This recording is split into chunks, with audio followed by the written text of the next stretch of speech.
शांति। आज हम एक बहुत ही गहरे विषय पर चिंतन करेंगे और वह विषय है डर। डर हमारे जीवन का एक अदृश्य साथी है। कभी भविष्य का डर, कभी असफलता का डर, कभी बीमारी का डर, कभी अपनों को खोने का डर। डर आता क्यों है? क्योंकि हमारा मन अनिश्चितता को स्वीकार नहीं कर पाता। हम नियंत्रण चाहते हैं, लेकिन जीवन निश्चित है। या फिर हम यह कह सकते हैं कि हम नियंत्रण चाहते हैं, लेकिन जीवन में कई बातें अनिश्चित भी हैं। जब मन सोचता है कि अगर ऐसा हुआ तो क्या होगा, वहीं से डर की शुरुआत होती है। उदाहरण के लिए, एक बच्चा अंधेरे कमरे में जाने से डरता है।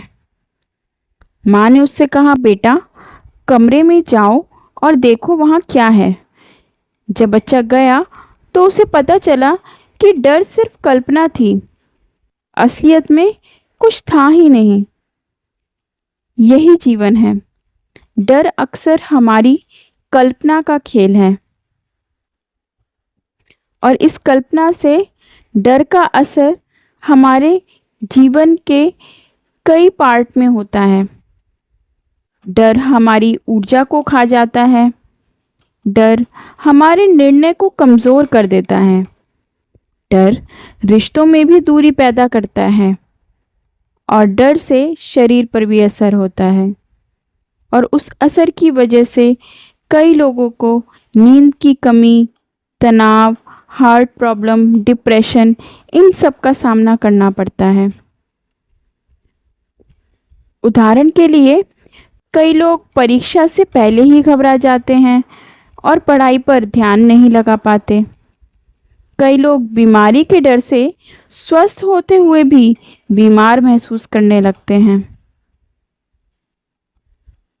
और कई लोग डर केवल हमारी आत्मिक शक्ति की कमी को दिखाता है, इसके अनुसार चलते हैं।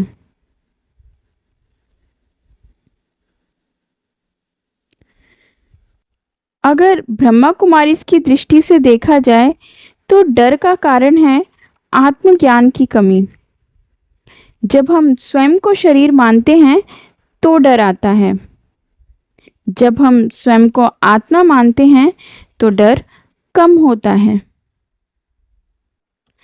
आप चाहें तो आप इस चीज़ पर भी फोकस कर सकते हैं कि मैं आत्मा हूँ, अमर, शाश्वत। जब आप ध्यान में बैठें तो खुद से यह बोलें, मैं आत्मा हूँ, मैं एक सर्वशक्तिवान आत्मा हूँ।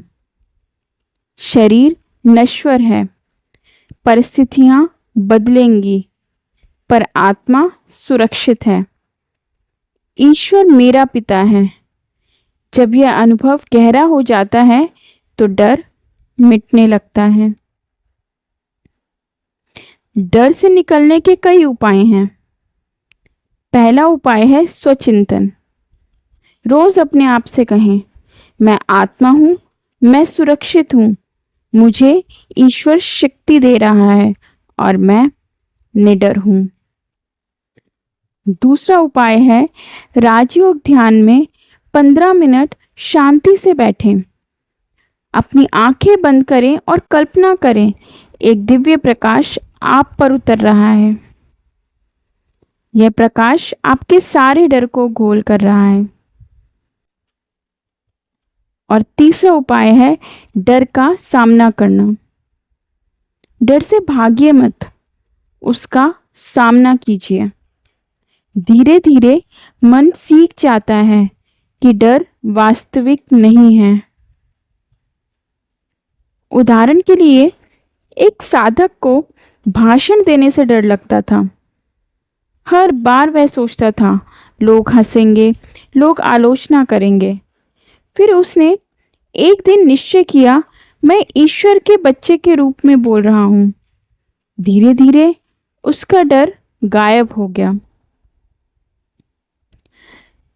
देखा जाए तो डर को शक्ति में बदलना जरूरी है। इसके लिए डर को कमजोरी मत बनाइए, उसे ऊर्जा में बदलिए। डर बताता है कि हम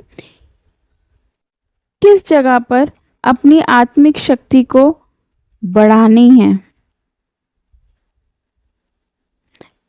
तभी हमें यह पता चलेगा कि कौन कौन से पॉइंट्स ऐसे हैं, कौन कौन सी परिस्थितियां ऐसी हैं जहां पर हम अपनी आत्मिक शक्ति को बढ़ा सकते हैं।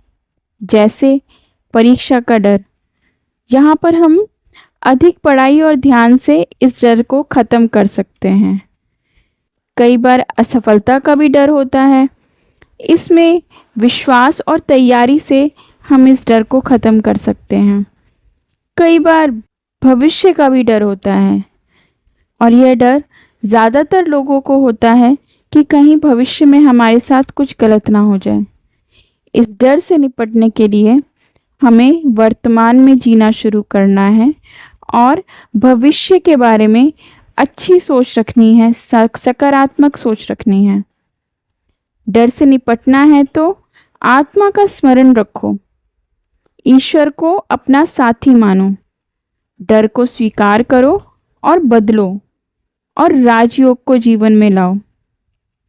आप चाहें तो एक छोटा सा मेडिटेशन भी कर सकते हैं। आप इसमें खुद से बोलिए, आंखें बंद करके, कि मैं आत्मा हूं। एक दिव्य प्रकाश मेरे ऊपर बरस रहा है। मैं सुरक्षित हूं, मैं शक्तिशाली हूं। ईश्वर मेरे साथ है और मेरे जीवन में डर का कोई स्थान नहीं है। ओम शांति।